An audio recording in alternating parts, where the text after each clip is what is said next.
எல்லோருக்கும் வணக்கம். மாடி தோட்டத்தில் 4 விதமான கத்திரிக்காவை இன்றைக்கி நடவு பண்ண போகிறேங்க. போன வாரம் பார்த்தீங்கன்னா கிட்டத்தட்ட 1 கிலோவுக்கு மேலே கத்திரிக்காவை நான் அறுவடை பண்ணி எடுத்தேன். மடிப்பு கத்திரிக்காய், வரி கத்திரிக்காய், நீட்டு வெள்ளை கத்திரிக்காய் அப்படின்னு மாடி தோட்டத்தில் இருந்த காய்கறிகள் எல்லாத்தையுமே நான் அறுவடை பண்ணி எடுத்திருந்தேங்க. அதோட லாங் வீடியோ கீழே லிங்க்கில் கொடுக்குறேன். தேவைப்படுறவங்க அதை போய் பாருங்கள். வாங்க இப்போ கத்திரிக்காய் விதைகளை நம்ம நடவு பண்ணிக்கலாம். இது பார்த்திங்கன்னா இலவம்பாடி முள்ளு கத்திரிக்காங்க. வேலூர் மாவட்டத்தில் இலவம்பாடி என்ற ஊரில் இந்த கத்திரிக்காய் நிறைய விளைச்சலுக்கு இருக்குங்க.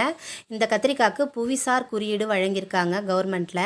இது பார்த்திங்கன்னா ஊதா நிற நீட்டு கத்திரிக்காய், பச்சை நிற குண்டு கத்திரிக்காய், அப்புறம் பச்சை நிற நீட்டு கத்திரிக்காய். இந்த 4 விதமான கத்திரிக்காவும் தான் நான் இன்றைக்கி நடவு பண்ண போகிறேன்.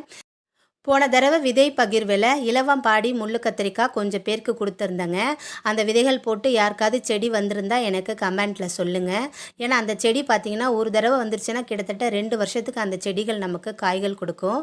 அடுத்த விதை பகிர்வில் பார்த்திங்கன்னா என் மாடி தோட்டத்தில் காய்க்கிற 8 விதமான கத்திரிக்காய் விதைகளையும் நான் உங்களுக்கு ஷேர் பண்ண போகிறேன்.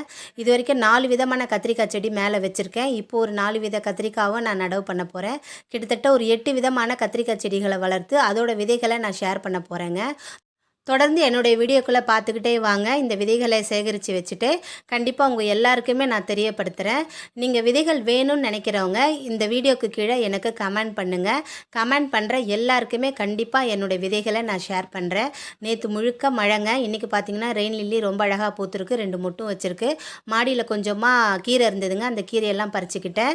இந்த பதிவு உங்களுக்கு பிடிச்சிருக்கோம் நம்புகிறேன். லைக் பண்ணி ஷேர் பண்ணி சப்ஸ்கிரைப் பண்ணுங்கள். இன்ஸ்டாவில் நம்ம பேஜை ஃபாலோ பண்ணிக்கோங்க. இயற்கையை நேசிப்போம். நன்றி.